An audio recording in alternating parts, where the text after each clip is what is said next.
Get your ass on out of here, jabroni. It's Sean Bean's in the house, like a pint of Jim Bean. Who's that rider? John the Revelator. John Ryder! I tell you what, it's a good name for a bad guy. Welcome back, guys.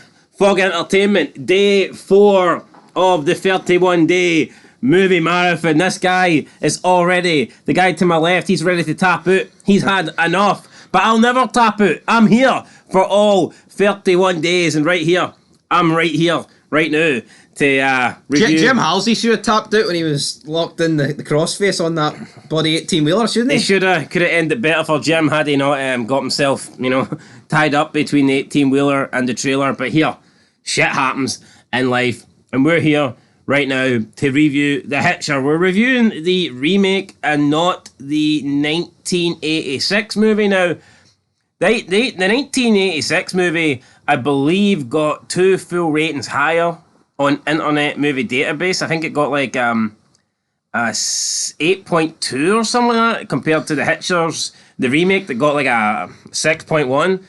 So it seems to be the original is considered a great movie, whereas the Hitcher remake is considered a good remake, but nothing special. So we'll decide whether or not that's true. I'd probably need to watch the original then.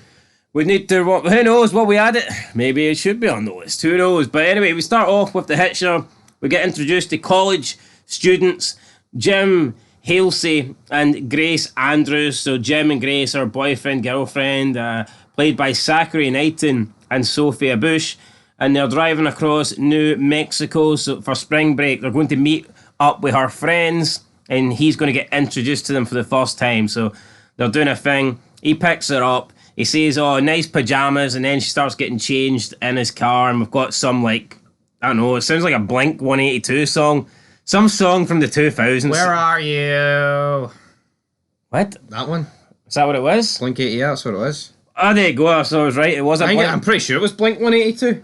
What do you mean, what? I'm singing a Blink 182 song, you're like, what? I don't know if it's Blink or what. Blink and you'll miss it. Well, right? No, you won't miss this because this intro did last for about 4 minutes. They played the full song. It wasn't Blink 182, right? But I just sung a Blink 182 song is my point. Oh, I don't know what the song was, right? But my point is that they played the full song. The intro, so it just shows you her getting packed up and them driving into the countryside, and it's a long trip. They've got a long trip ahead of them. Weird intro because we're literally just in a car and boom, that's it. Yeah, so we're in the road again. We're on the road. We're straight into the movie. It's night time. It's pouring down with rain.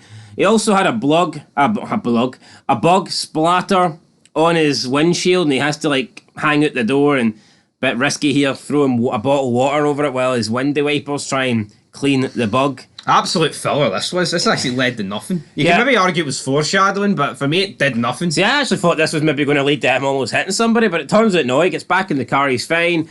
It's later that night though, when it's dark and the rain is pouring down and he gets a little bit distracted. Jim is not really looking in front of the road, and some guy is just literally standing there, pissing down with rain, and he's standing out in the middle of the road with a trench coat on. So the car spins out of control. Jim brags about being able to do a 360. The man in the trench coat approaches the car. Grace is like, look, what are you doing? Jim's like, I need to go and see if he's alright. We nearly killed him. She's like, no, you don't. Who the hell stands in the middle of the road at night? It's pissing down with rain. Drive on. Someone else will help him. Eventually, Jim gets the car going and he drives on, and we leave the trench coat man in the past. And that's what they should have done from the very get-go. Just leave him in the past and don't look back. Yep, nothing would have happened if we just do that. And these movies, it's always similar scenarios where one of them wants to help, but the other person's like, he can go fuck himself. Although, what I would say is, I think I'm not saying it's American culture, but I think hitchhiking's a more known thing in America because you've got the distance between cities and states and towns. There's just more open road. And I think hitchhiking is a more common thing in America than it would be in the UK. Don't know if you agree with that. I would absolutely agree with that, because in the UK, I just don't even think seeing the UK, would I pull over and give someone a ride? But in America, I'm pretty sure it's common, especially with truckers. I mean, we see it happen in Resident Evil with Claire. No, but we see it happen in the Mayans. I mean, it's a thing. It's common in America because you actually need it. The Gemma and SOA. The distance to the next town it's probably it's like I unlockable. say, Sons of Anarchy, Gemma. I think hitchhiking's a common thing in America. Yeah, but in the UK, I don't think there's anywhere in the UK where you're like 15 miles away from the nearest bit of civilization. You probably wouldn't want to walk that, but still. Oh, but it's doable. I would say there's hundreds. Well, hold on, this guy was 15 miles away for the fucking hotel he wanted to go to, and he didn't walk it. Aye, where are you, the hotel he wanted to go? He's a fucking mass murderer. He didn't give a fuck. He was asking to go to the hotel, and he asked for a ride. I did that for an excuse. Why didn't Jim say, no, the hotel's only 15 miles up the road in the piss and rain, walk it? I'm talking about worst case scenario in the UK, right? I'm not talking about the average. See, in America... 15 mile would take you about 4 or 5 hours to walk. Yeah, but in America, you'd be fucking lucky if it take you a week to walk to the fucking nearest gas station.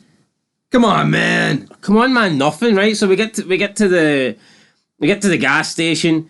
The guy working behind the counter is checking out Grace. I don't really blame him, but he's checking out Grace, and he looks at Jim and says, she knows what he wants, and he says, so, what's the pussy wagon that you're driving? Jim explains his car. Then the guy behind the counter talks about his car and talks about milking donkeys and shit when he was younger. You should have milked out an ear. And that's why he's got a lazy eye. He says the donkey kicked him out, and he's like, what the hell, this guy here completely off his tits or something. Like, no, see, you look at America here, right?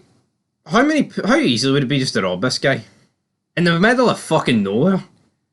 Well, you could argue the same. I mean, that's Second Amendment, buddy, right? The guy's probably got a gun underneath the counter. Aye, but Second Amendment. Well, how many people is going to have guns here? Bet you this entire gas station has fucking guns. The pumps come with guns. Right, hold on. You say this as if you've just discovered America. What is wrong with you? What do you mean? I bet you don't even know who discovered America.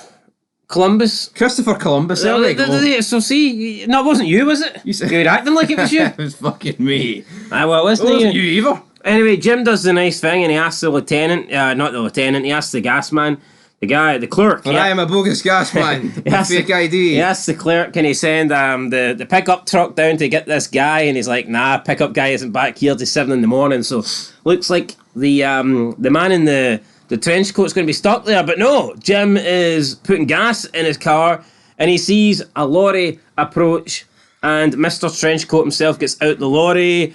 He bumps into him in the gas station.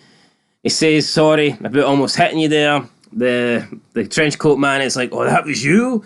And I think Jim feels bad, so he offers him a ride to the nearest hotel, which I don't think Grace was too happy about, but whatever. She's in the back seat, earphones on, and already, I mean, he doesn't waste any time here. The hitchhiker, played by Sean Bean. What else is he in? I feel like Game of Thrones, aka John Ryder. That's that guy you like in Game of Thrones, ain't it? Ned. Aye, Ned. Ned Stark. Ed, not Ned. Ed. Ed Stark. Or is it Ned? No, it's Ned. He calls him. I think his nickname's Ned. Anyway, he's acting weird, asking questions. When he's asked questions, he's very faint. It's like, what do you do? Everything. Where are you from? Everywhere.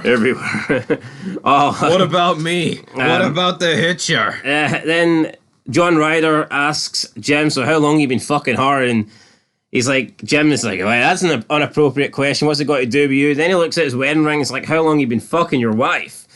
Then John Ryder's like, I don't have one. The ring's for show. The ring is just to make me seem more trustworthy. And at this point, I think Jim realises what the fuck is happening here. But before he can really do anything, Grace is in a headlock and she's got a knife right up to her eyeball. It all transitions very quickly. Hitchhiker's like, John Ryder, do you want to save her? Jim is like, yeah, and he says, well, I need you to say I want to die. And it's like, what the fuck? Of course Jim doesn't want to die, but John Ryder wants to hear him say it. So Jim then shouts, I don't want to die, and he tells Grace to open the door. Couple of boots, I say a couple of boots, about 12 boots to John Ryder. Then John Ryder falls out the car door. He slides down the side of the road, does a couple of rolls, and the car speeds off. And at this point, Jim and Grace think that they're safe, but they're not. They don't. They're safe. This is just the beginning. He did also brake test. Big Sean Bean here, and he cracked his dome off the windshield. It's going to be a hefty repair on the windscreen, but he doesn't have his car for much longer, so it's all good. It's all good, guys. But you know what? I thoroughly enjoyed this bit of the movie. I think so. Oh, aye. I think this is where it began to nosedive for me. Nosedive after 15 fucking minutes? Oh, 15 minutes. No, I think it gradually got worse. I mean, hey, buddy, maybe not nosedive, right? But come on, man. I think after this point, it went fucking a bit Looney Tunes on me.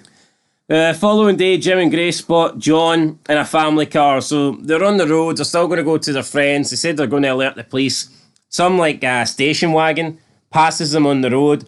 I don't know why the station wagon felt the need to go faster than Jim. I mean, this guy is... There's a family here with 2 kids in the back, and they're just overtaking Jim, who's in a nice car and is a college student, so you would expect him to be the racer, the guy that's speeding. Plot purposes, my friend. But we see the family car station wagon just pass past them, on the left-hand side. And then we see 2 kids in the background. They're playing with a big cuddly toy, a nice friendly cuddly toy. But no, it turns out John Ryder is hiding behind that toy. I'm not buying this. What the fuck are they doing letting them play with their kids in the back of the station wagon? Come on, that's But it's America. This fucking America. This pisses me off. They go into schools and shoot kids in America too. What's your point? Wait, so you're trying to tell me I can accept them picking them up, but fucking sitting in the back playing... They probably looked at the wedding ring. Oh, there's some guy trying to get home to his family. We've got a family. You'll jump in. The only excuse I'll fucking accept is if you think the wife should have went to the back and John Ryder should have sat in the front. Yes, but they were Christian and they're probably good folk and they weren't thinking that bad of him. But for me, for people to act... Come on. So you think you wouldn't let a strange fucking man playing with your 8-year-olds? So you think that just sounds weird. You think the wife should have jumped into the back? I think they shouldn't even have picked them up. well, they did pick them up. What would you have done? I'm not American. I'm not Christian. Why? Well, when you say fucking lorry instead of truck, you're certainly not fucking American. So what would you have done? You'd have just drove on. I'm not picking up. In the UK, would I pick somebody up? But yeah, it's different. I mean, it's different. Different culture. Different culture. So they speed up to the side of the car. They're trying to alert this family here. That guy in the back seat you've got, he's a psycho. Don't allow him to play with your kids. He's crazy. He tried to hurt us. He tried to kill us, but they don't listen. We then see an oncoming truck. Jim and Grace have to swerve out the way, and unfortunately, their car just it's totaled. Yeah, flies off this embankment and lands into a tree. Big branch of the tree goes through the windscreen, so they were lucky not to get impaled. And unfortunately for them, the family car didn't even stop. The truck didn't even stop. I mean, America, we're all good guys. We'll help you hitchhike, but if you drive off the road and nearly die, we ain't going to stop to see. Yeah, let's be real. They pick up the Hitcher guy, but they see a fucking car crash at 70 miles and they don't even help. Although maybe they thought Jim and Grace were psychos. Or maybe this big Sean Bean went, this is my time to act and kill the family. I don't know. Yeah, so the car is gone. Eventually, they're forced to continue on foot, and they come across the family's car at the side of the road, and pretty much everybody in the car is dead apart. Grace! Apart from the father. Jim checks out, tells her, don't look, don't come here.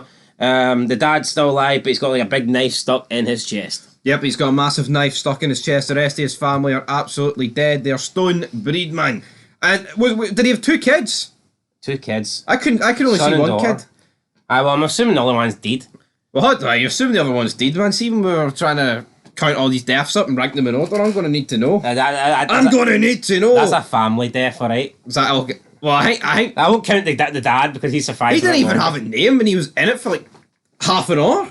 Well, hold on, he spent the rest of his time in the movie bleeding out in the back seat. It's not really... He didn't really offer much. Saying no Christian. He is casted by the name of Young Father. Sounds like a rapper or something. But Big Jim goes into the back of the truck. He tries to help him, but there's just blood squirting out everywhere here. And I mean, I understand why they did this, but could this bit not have been done on screen? Oh, was he really Young Father? That's his name. I know, but he looked a bit older to me. Yeah, he looked about early 40s, I would say. He's not exactly like Jim would be a young father. Nah, Jim would be a young father. I wouldn't describe this guy as a young father. Yeah, but there's blood everywhere. He doesn't want Grace to see it, but then quickly it's right, you know what, Grace, you need to see it. You need to jump in the front while I help. Young father, Jeffrey Hutchinson, so, damn it. They're trying to get him to the hospital. That's all good. Trying to save this young father. But then there's a pickup truck behind, buddy, and it's bashing into the family car. And it's John Ryder. John Ryder's back. This guy is hell-bent on a mission. I don't exactly know what his mission is. No, but what is his mission, right? So he killed this family, then decided to leave this station wagon. And then where'd he get the pickup truck from? Did he kill somebody else? Maybe. Maybe, but like, why didn't... If he knew they were going to come across this, and why didn't he just wait? Well, it's almost... I know, but it's almost like... Them. Yeah, it's like a cat and mouse kind of thing. I think he's more or less toying with them. Because if he really wanted, like you said, he could have just killed them. He could have. But Big Sean Ryder, what a man. Sean Ryder? John Ryder. Damn it, Big John. But what does he do? He rams like the rear end of this station wagon off. It was like Lewis Hamilton and Alonso, Bahrain 2008. Fucking brake checked at them a few times, man. I have to get rear ended a few times, John. He leaves him alone. He's like, damn it, I need to go kill some other families here. So he drives off. They manage to pull into like a little town. I would say a town. It's more like a motel.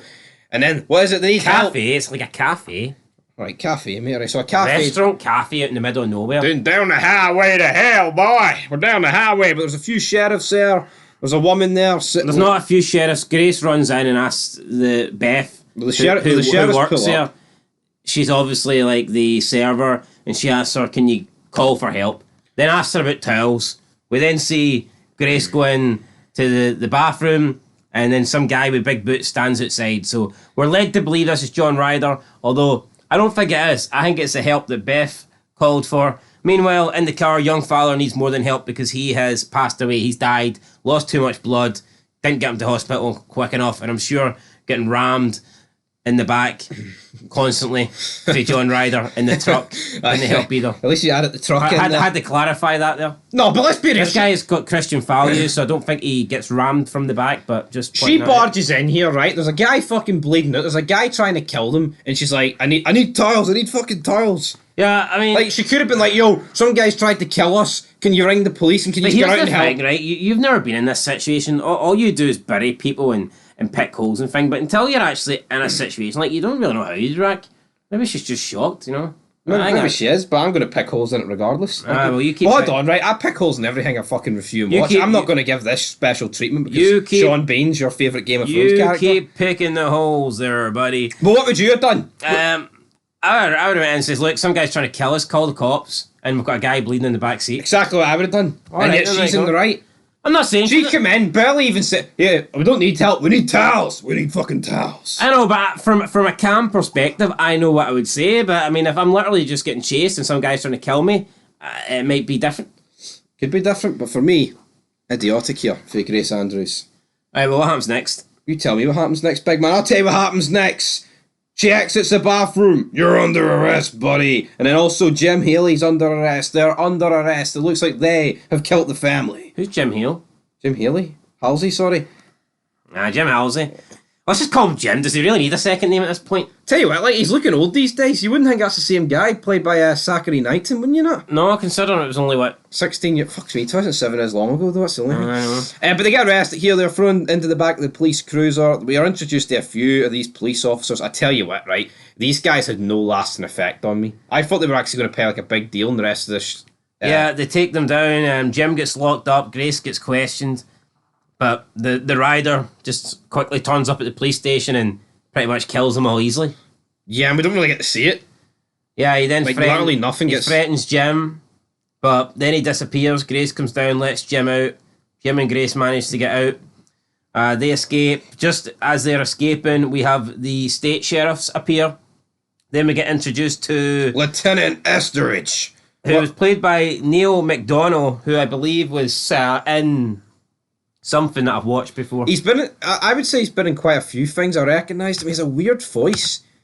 He is. He's 57 years old, so he was 40... Tell you what, he was 41 when this happened. He's been in Yellowstone, Band of Brothers. I think he was in Resident Evil.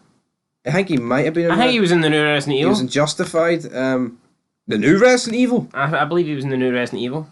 Welcome to Raccoon City. I believe so, yeah. I was going to say, as long as it wasn't the...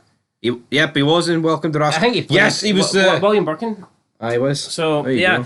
Anyway, no, I like this actor. I enjoy this actor. So he arrives on the scene, but Jim and Grace just manage to escape, and they discover all the dead bodies. But he notices that there is like a bloody face that's been drawn on the outside of the investigation room, and he puts two and two together, and he says, well, if Grace was being investigated, and if Jim was locked up, then who the hell did this? And he goes, we've got a third suspect. Because he seems to know that these student kids didn't do this. We have one of the local cops try to arrest Jim and Grace, but before he can really do anything, I believe his Grace name is Officer Edwards. Grace comes up from behind and holds him at gunpoint. Jim takes his gun. Jim gets in the car. Grace tries to get him into the car. She's like, look, we ain't got time to explain. We're in danger. We need to go. But then John Ryder, with a sniper shot from some junkyard. It looked like a junkyard. It was like a rundown school bus, and he was just sitting inside the school bus picking off shots, and he kills this cop, and that was that really. And John and Grace then have to escape, and the chase is back on. The chase is back on. We're then intercepted here by a few police cruisers. We've got Land Rovers. We've got everything. We've got a helicopter. We have a bird in the sky. And pretty quickly, right? I know it did look like she shot him. I'm not denying that. But like Big Lieutenant Estridge here goes for here as a third suspect. That these fuckers are the guys. Damn it. There's no John Ryder. I mean, true, but it did look like from that angle that she did shoot him. So, and they got an eyewitness. So of course he's going to believe a cop. He's got to believe a cop over these two. But then, what happens? He tells them to pull over. They refuse to pull over. But John Ryder appears, and he'll make you pull over. So he's coming up. He's found another car. I guess he wasn't a junkyard, so maybe he's hot-wired something. I don't know. Speeds up, takes a couple of the police cruisers out. Approaches another car, just drives up beside them. Boom, boom, boom. Kills everyone in that car. Then the tyre's blown out in Jim's car, and it's coming down to a race between Jim and John Ryder. John Ryder pulls up beside him, and then he just takes out the fucking helicopter, shoots the pilot, and the helicopter spins out of control. That crashes, and I just realised this is the guy in Lord of the Rings. One does not simply take an arrow to the knee. And Lieutenant Estridge is just going crazy. He's livid. He's like, what the fuck? How's this happening? Why is my team being wiped out? Fuck by 5 fingers. And then Jim's car just comes to a halt, and John Ryder wants to continue playing cat and mouse, so he drives off to play another day for another chase.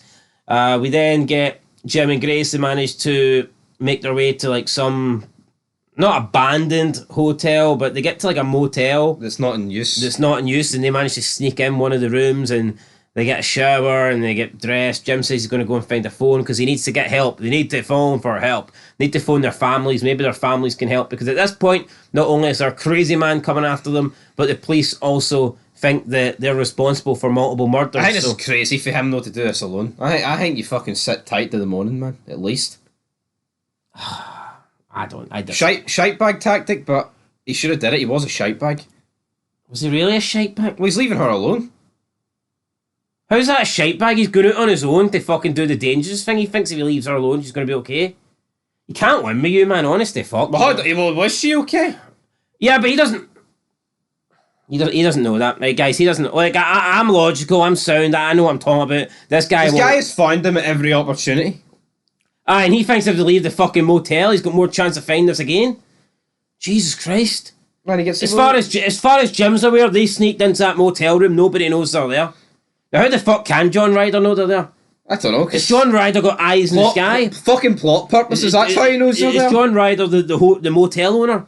I don't know, but John Ryder knows everything. So while Jim is out searching for a payphone, we get Grace. She's in her bed. She's been touched by a hand under the cover. She says, "Stop it, Jim. I'm horny." But Jim doesn't stop it because it's not Jim, it's John Ryder. John Ryder's back in town. He's back in the bed. He says, "Don't worry, so am I. I'm horny too." And then they get into a bit of a brawl. She hits him with a lamp, goes into the bathroom.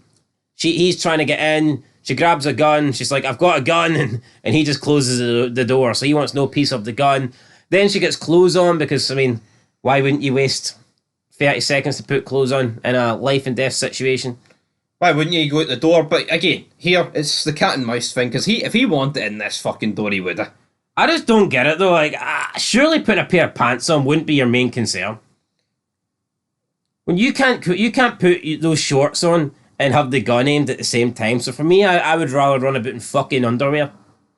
Yeah, you have full control one day. Yeah, you need to have the gun. So, she gets her clothes on. She then goes out looking for Jim. She cannot find Jim. Comes across like an 18-wheeler or whatever. and she sees Jim, and he has been tied. He's been like chained to the 18-wheeler cabin and the trailer. He's tied in between. We've got John Ryder on the front. He's putting his foot. He's like teasing him, putting his foot on the gas, stretching him out here. Must be very fucking painful. It would be. This was like a saw trap. It's like a torture rack. Grace is like, I'm gonna shoot you right here, right now. Stop it. But he's like, nah, these clutches are slippery. You shoot me and my foot might just come off. She can't really do anything. He tells her to get inside. Tells her to point the gun at his forehead. He says he wants to die, but if she shoots him, then Jim dies. So she can't really do that. Then the police come, and the police start pointing guns at her because the only thing they see is Grace pointing a gun at John Ryder. Well, they did notice Jim, right? And why, like, none of the police trying to, like, release him or tempt him? They're just fucking just looking at Jim, and he's I don't know, maybe do they think by getting involved it might... I don't know. Getting involved? The fucking police, what are they going to do? Yeah, they have to get involved? No, dipshit. It's like when there's a hostage situation, they don't just run straight fucking in and negotiate. It's different for fuck. What's there to negotiate here? Well, maybe they thought they could talk John Ryder or Grace down. They didn't even fucking attempt to speak to them. Well, they were just fucking pointing guns at them. They didn't really have much of a chance, did they? John Ryder just put the foot down. No, this lasted for about 2 minutes. And John Ryder puts the foot down and... it's kind of sick, man. We just see Jim's body just snaps in half. I didn't expect this. I genuinely thought he would survive. And it's like a quick fade to black, and that's Jim done. Jim has been snuffed out. Were you not shocked when he died? I was. I mean, Jim, I thought really good death. Jim's, yeah. I mean, it'll be hard to top this one. That's Jim Dunn. Is Slim Jim. Slim Jim. Slim Jim. Tupac. Yeah. So his lower body is connected to the cabin, and his upper body is connected to the trailer. Now we get a mention of Jim. Lieutenant Etheridge says that he's sorry about Jim. We don't really find out what happened to Jim or any like funeral plans for Jim, or is he getting 2 funerals? I don't really know. I think he's just getting wrapped in a wee fucking pepperami packet, man, and sent down the river. Anyway, it sucks to be fucking Jim. So Etheridge basically is just apologising to Grace, saying that he wished he could have believed them and whatnot. He then tells her, does she know anything about John Ryder? He explains the real John Ryder is missing and they don't know the true identity of the hitchhiker. I mean, at this point, it's like a fucking ghost. Is Grace supposed to care? Does Grace give a fuck about this guy's true identity? I mean, look at everything that's just happened to her. He's been arrested. Yeah, this is irrelevant information. It's literally just like a way of us finding out through her. That's what it is. I mean, who cares if that guy's John Ryder or fucking Ryder John? As long as he's John Doe. As long as he's locked up and not coming out, you know. And that's just the fact that he's not the real John Ryder doesn't bring Jim back. Yeah. Etheridge then sits down with John Ryder, and I thought it was a pretty good 1-to-1 interview. Although, to be fair, John Ryder didn't really discuss or explain anything or reveal anything. That was just Etheridge, and then Etheridge's like, and next time I see you, you'll want to talk, and that didn't really work out too good for Etheridge. No, it did not work out good for him, because it's time to do some prison transport, damn it. Yeah, so we're transporting John Ryder to prison, and behind him, we've got Etheridge who's taking Grace to like the nearest local facility centre, which I guess is the prison. I think there's a million things wrong with this, right? One, would they really be I just don't think... Would they be taking John Ryder's victim, like, within, like, 3 car lengths of him? Probably not, right? But why is there only one sheriff in the back with the guy that's just killed an entire police force? Like you said earlier, plot purposes, I guess. So, yeah, we're going... Grace ain't really saying much, so we don't really get to see much of Etheridge. I think Grace. the problem with this movie for me is I think it is very silly in parts, but I think the cat and mouse gimmick would have worked if there was just less police involvement. I think having this guy wiping out police forces like half an hour in is a bit ridiculous. Yeah, so we have 2 police officers in the front. They're discussing what they're getting for their daughter's birthday. Some guy says he bought like a big doll that cost £100. Meanwhile, in the back, salary boy, we've got one police officer who's looking at John Ryder. John Ryder is dislocating his thumb, so he can try and sneak the cuffs off. Because Lieutenant Etheridge says, these are these new tight cuffs. Oh, they're not tight. No, this scene went on a wee bit too long here. And he tightened them before they left. Yeah, the thumb. So he dislocates his thumb, then he's trying to slide the cuffs off, and it's like just digging into his skin, and the skin of his hands are like peeling off. And I think it would be very hard to slip out of cuffs and not alert the police officer that's got his eyes on This you. guy was not doing a good job. He was stern. He should have been like, what are you fidgeting at? Let me see behind. Stop messing with those cuffs. But he didn't. And as soon as he gets out, he's like, here, stop doing that.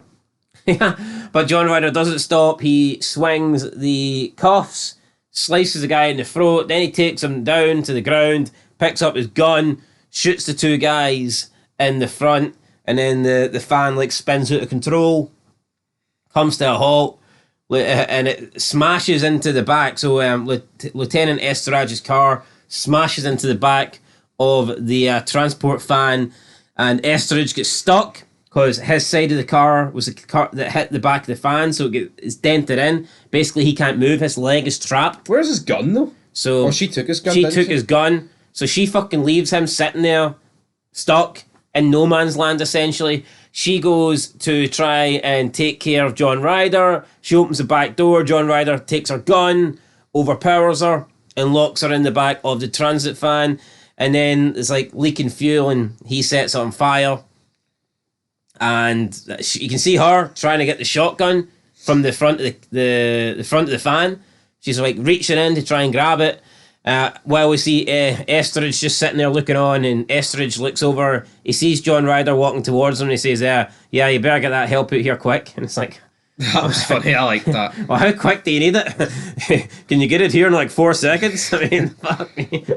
I know. At this point, Esterage probably thinks I'm done. But if Grace never took his gun, he'd have been alright. What was with her taking her fucking time here? You've got this. I didn't even think Esther's going to die. She's sitting there fucking jumping, doing all these cool action scene maneuvers. Yeah, so the fan explodes, and then she like ducks and then jumps at the back of it to like avoid the flames or whatnot. And as soon as she gets out, John Ryder still hasn't shot Esterage, so I was kind of expecting her to maybe make the save, but it doesn't happen in time, and John Ryder just looks at Esterage and shoots him in the head. Dead, execute it. Then he looks back at Grace, and he just decides, fuck it, I've spent this entire movie chasing you down, but now I don't want to kill you anymore. So, has this guy got a code? Well, maybe he wanted to see if she had the guts to kill him.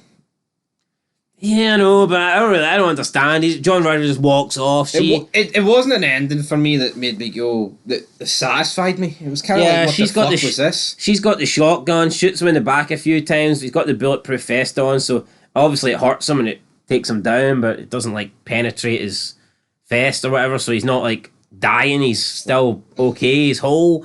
And then he says, feels kind of good, don't it? And she says, I don't feel anything at all. And then she shoots him in the head with a shotgun. So this is the end of John Ryder. But then like 4 seconds later, the screen fades to black and it's the end of the movie. And it's like, it just ended so abruptly. I don't know what I was expecting. I don't know the ending I was hoping for, but I was kind of expecting more than this. And I know, I like Lieutenant Esterage, but he kind of went out like a fucking bomb, just sitting there in the front, stuck, not being able to do anything. It's like, what the hell? Yeah, weird movie. I know I enjoyed no, but it's it. like, you know, let's say Die Hard 3. You know, at the end when Seuss is like stuck in the helicopter.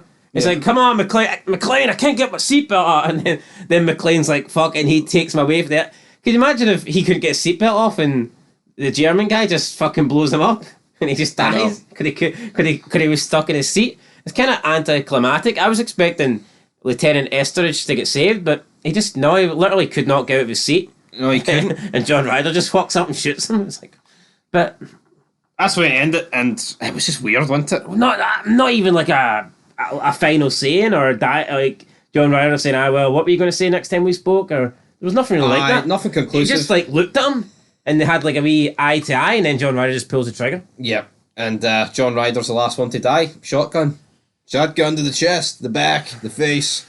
Whatever for John Ryder. Yeah, well, you can't wear a bulletproof vest on your face, so if you take a shotgun to the head, then you're likely going to die. He died. You know what? I enjoyed it. It was entertaining, but you said it was shit. Yeah, it was shit. It was shit and it was stupid, but you can still enjoy something. Admit you're all over the place. Could you just admit that before we give our ratings? No. I think you are. Anyway, I guys, think there's a difference between being shit and like what was the fucking not point a of classic movie by any means, but I thought it was pretty fun. I'll get a 6 out of 10. that? It was fun, but it was shit in parts. It was stupid, but for me, it was still entertaining. Can you elaborate on stupid? Or is that just Have I not literally went through a million things here? I think there was so many opportunities where they could have dealt with this guy. Like the police were just fucking idiotic and they're dealing with a situation. Like her, I know you can talk about shock and whatever. All right, the family picking him up. To me, that's like the worst fucking decision I've ever seen. It's probably normal though in America. You know, it's probably... Estridge taking her right behind the prison transport. Only 3 people being used. Like there wasn't even like 2 other police cruisers like following. This guy, it's just wiped out full force. True, but is Estridge not like Top man. yeah, but He's a lieutenant. is he not entitled to believe that the handcuffed guy in the transport van in front that's handcuffed and it's got 3 officers, 1 driving, 1 in the front armed and 1 in the back armed, is he not entitled to believe that situation is not going to spiral out of control and fucking flip the cards on him? No, of course he should be entitled to believe that. But when someone is a high, valuable prisoner and risk prisoner, sorry, then that is when you've Do you got. think he should have the chain? He should have the chains. Yes. Like Kane. Absolutely, yes. 2003. Comes Fucking- out, legs are chained. Talking up to and- Ron Perlman, he had the fucking chains. Most people have got the chains. Oh, this guy had was tight handcuffs that he managed to sneak out of. I know. Oh, these are the new cuffs. These are the tight ones. Well, you should have tightened them a wee bit more, Estridge. But I've given it a 6 out of 10. It Time was- for you to do your damage. I think it was a generic slash. It was like trying to be funny without being too funny. What but it was a enter- slasher. I think it was your generic 2000s remake of older movies. With like your teen couple that get chased by some guy. I think it was generic. It was entertaining, but it was also shitty and stupid. You So I'll said give it gen- a 5. You There say you go. generic. Like, I don't really recall many movies like it. Oh, there's. No, it is. A film that I maybe would say is a bit similar to this is Joyride. I think yeah, but I think in a way it's like the Jeepers Creepers vibe. What would you give Jeepers Creepers? Was that stupid? No, it was Or do good. you I think liked there's less it. plot holes in that? Less plot holes. Anyway, guys, 5.5. Yeah, that guy's supernatural. So if he can fucking fly and be at locations quicker than these people, then Yeah, that's John Ryder killed more people. he did. So Did he eat their fucking eyeballs though? Well, hopefully not. Anyway, guys, that's it. We'll catch you in the next one. 5 out of 10. Is it the lowest rated one so far? I don't think so. I think 5.5 out of 10. 5.5 out of 10. No, I believe Quarantine 2 got the lowest. Ho ho. So yeah, we'll do a list at the end. We'll rank them. We'll see where all the movies compare in these rankings. But 5 out of 10 for this one. We'll catch you in the next one. Till then, though, peace.